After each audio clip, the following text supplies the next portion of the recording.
Auzubillahiminash-shaytanir-rajim. Bismillahir-rahmanir-rahim. Viewers, for those of you who don't know me, my name is Mubin Ali Baloch and I am currently a student at International Islamic University Islamabad in the final year of BS Mathematics. Viewers, let's start our today's lecture. The topical name is Coulomb Law. ये coulomb law एक law coulomb का था, जो कि coulomb था, वो scientist था और उसने एक लॉ जो है ना डिस्कवर किया था और उस लॉ का नाम था कूलम्स लॉ। ठीक है, तो आज ये वाला टॉपिक जो है कि इंटरनेशनल इस्लामिक यूनिवर्सिटी में भी पढ़ाया जाता है और उसके अलावा ये कायदे आज़म यूनिवर्सिटी में भी पढ़ाया जाता है। उसके अलावा जो भी फिज़िक्स के स्टूडेंट होते हैं उनको भी पढ़ाया जाता है और कंप्यूटर साइंस वाले स्टूडेंट्स को भी पढ़ाया जाता है, मैथमेटिक्स वाले स्टूडेंट्स को भी पढ़ाया जाता है। और ये जो टॉपिक है वेरी इंपॉर्टेंट है। ठीक है, तो इसलिए ये मेरी कोशिश होगी कि इंशाल्लाह इस टॉपिक को मिनिमम टाइम में मैक्सिमम कवर करें और इंशाल्लाह इसके जो है ना इसके बारे में मैं आपको फुल डिटेल के साथ इसकी डेरिवेशन और इसकी डेफिनेशन और ये किस्सा क्या कहता है, ये सारी चीज़ें मैं आपको इस वीडियो में आज समझाने जा रहा हूँ। तो सबसे पहले आते हैं इसकी डेफिनेशन पर। डेफिनेशन में कूलम लॉ क्या कहता है? Like charges repel and unlike charges attract each other. इसका आसान अल्फाज में मतलब ये है कि जो दोनों सेम चार्जेस होंगे वो क्या करेंगे, एक दूसरे को रिपेल करेंगे, और जबकि जो डिफरेंट चार्जेस होंगे जिसमें एक माइनस चार्जेस होंगे और एक पॉजिटिव चार्जेस होंगे वो क्या करेंगे, एक दूसरे को अट्रैक्ट करेंगे, मतलब कि वो एक दूसरे को आपस की तरफ खींचेंगे। ठीक है, तो इसका मेन डायग्राफिकली मैं आपको बताऊं तो इसका एक पॉइंट मेरे पास, फॉर एग्जांपल मैं आपको डायग्राम बना के बताता हूं। एक पॉइंट ये मेरे पास मौजूद है और दूसरी मेरे पास एक ये पॉइंट मेरे पास डिस्टेंस पर कुछ डिस्टेंस पर मौजूद है। ठीक है, ये नेगेटिव चार्जेस हैं और ये हमारे पास पॉजिटिव चार्जेस हैं। ठीक है, क्योंकि कूलम लॉ देखें तो वो होता ही दो चार्जेस पर है। ठीक है, और इसका ये जो लॉ था वो 2 पॉइंट्स पर आता है। ठीक है, अब ये जो 2 चार्जेस मैंने बनाए हैं कुछ डिस्टेंस के बिटवीन, इनके बिटवीन जो डिस्टेंस होगा हमारे पास वो डिस्टेंस है हमारे पास r। ठीक है, तो इस तरह इसमें क्या कहता है, सिंपली इसका फॉर्म कूलम लॉ ये कहता है कि अगर ये 2 चार्जेस मौजूद हैं और उनमें सम डिस्टेंस पर मौजूद हैं तो कूलम लॉ इस चीज़ को डिफाइन करता है कि एक चार्जेस अगर वो नेगेटिव है तो वो पॉजिटिव की तरफ जाएगा। ठीक है, पॉजिटिव की तरफ जाएगा, और अगर इसी तरह एक चार्जेस पॉजिटिव है तो वो नेगेटिव की तरफ अट्रैक्ट होगा। ठीक है, इसका मेन मतलब यही है, बेसिक कॉन्सेप्ट इसका। और अब इस डायग्राम के थ्रू हम जाते हैं इसकी डेरिवेशन पर। ठीक है, अब डेरिवेशन के लिए वो कहता है कि एफ इज़ कूलम फोर्स। ठीक है, एफ को वो क्या कहता है, कूलम का फोर्स डिफाइन करता है। ठीक है, अब हम यहाँ पर लेते हैं एफ को, let F denotes Coulomb's force, Coulomb's force. अब यहाँ पर एफ हम लेते हैं कूलम के फोर्स के बराबर। ठीक है, एफ को हमने डिनोट कर दिया कूलम फोर्स के नाम से। ठीक है, उसके बाद कहता है if F is Coulomb's law then the distance between 2 point charges separated by a distance then according to this law. अब देखें इनमें जो मैंने आपको बताया कि डिस्टेंस है कुछ। ठीक है, वो डिस्टेंस क्या है हमारे पास, आर हमारे पास है मौजूद है, इसको हम डिस्टेंस कहते हैं। ठीक है, डिस्टेंस यहाँ इसको आप रेडियस कर दें, वो एक ही बात होती है। ठीक है, तो अगर ये दोनों के डिस्टेंस है, डिस्टेंस के हिसाब से एफ हमारे पास क्या होगी, F is proportional to Q1 Q2। Simply इस फॉर्म में कूलम्स लॉ का मतलब ये आता है हमारे पास यहाँ पर। ठीक है, तो इसमें आप देखें कि Q1 मैंने लेट कर दिया, Q1 माइनस है और Q2 पॉजिटिव है। ठीक है, 2 चार्जेस मैंने ले लिए जो कि एक Q1 और दूसरा Q2 है, जो कि एक दूसरे को अट्रैक्ट कर रहे हैं। ठीक है, एक दूसरे की तरफ जा रहे हैं। आगे इसमें कहता है कि एंड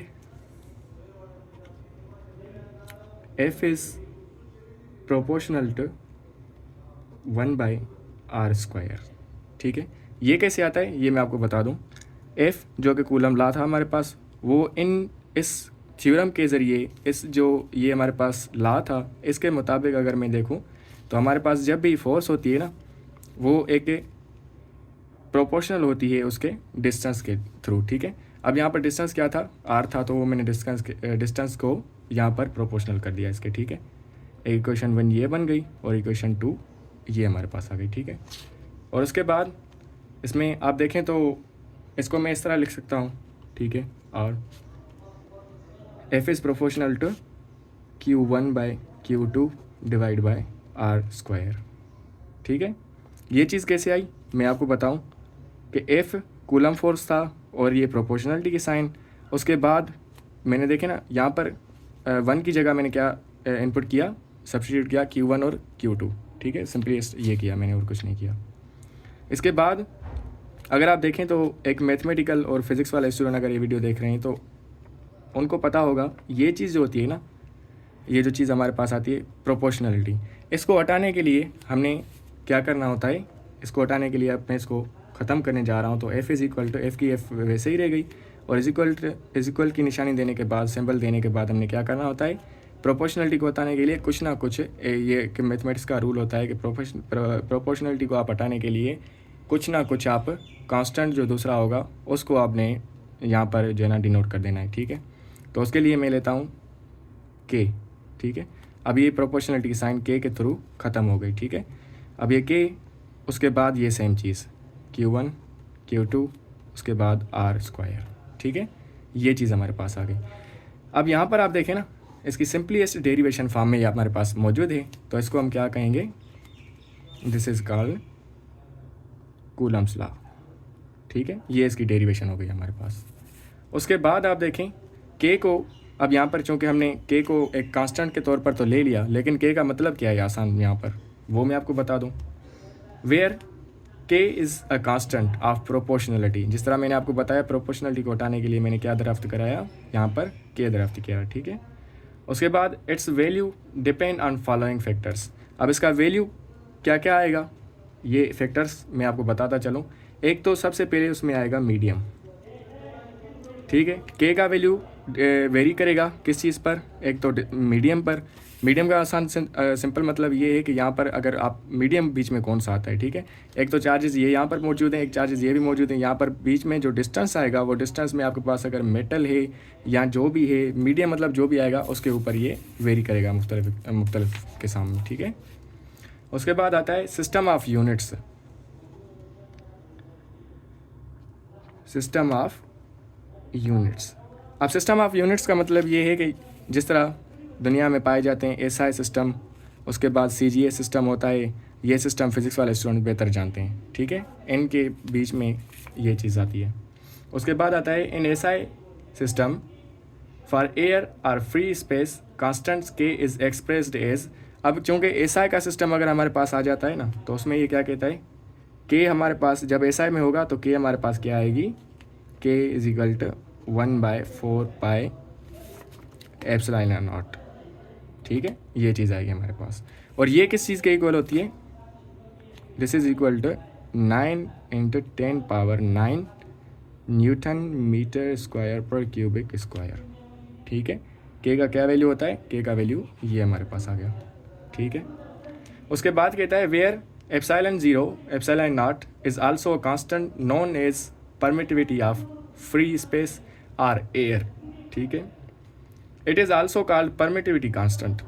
के को यहाँ पर वो बता रहा है हमें कि के को जो है ना हम यहाँ पर परमिटिविटी कांस्टेंट भी कहते हैं। ठीक है, उसके बाद अगर मैं के को यहाँ से जो है ना सब्सटीट्यूट करूँ इस चीज़ में, ठीक है, इक्वेशन नंबर 3 में अगर मैं सब्सटीट्यूट करूँ इसको, तो हमारे पास क्या चीज़ आ जाएगी, हमारे पास आ जाएगा F is equal to 1/4 pi epsilon naught. ठीक है, उसके साथ साथ Q1 Q2 divide by R square. हमारे पास सिंपलीस्ट फॉर्म में कूलम्स लॉ का मतलब ये हो गया, and this is called simplest form of Coulomb. ठीक है, कूलम्स लॉ, इसकी डेरिवेशन हमारे पास ये चीज़ आ गई। तो लिहाजा में देखें मैंने क्या किया, यहाँ पर मैंने और कुछ नहीं किया, ये के की जगह मैंने ये वैल्यू डाल दी और उसके अलावा ये चीज़ मैंने वैसे के वैसे ही रहने दी। इस चीज़ को हम क्या कहते हैं, कूलम लॉ कहते हैं। ठीक है, इसके दूसरे पार्ट के लिए इंशाल्लाह मैं कोशिश करता हूँ कि आज या कल शाम तक मैं इसको अपलोड कर दूँ दूसरा फॉर्म। बाकी ये एक कूलम लॉ यहीं तक था और इसकी डेरिवेशन और डेफिनेशन सिंपलीस्ट फॉर्म में ये थी। उम्मीद करता हूँ ये लेक्चर भी पिछले वीडियो की तरह आपको पसंद आया होगा, और इसको अगर आप न्यू हैं चैनल पर तो आप ज़रूर सब्सक्राइब भी करें और लाइक भी करें, अपने शेयर करके कमेंट मुझे ज़रूर अपना रिव्यू बताएं। अल्लाह हाफ़िज़।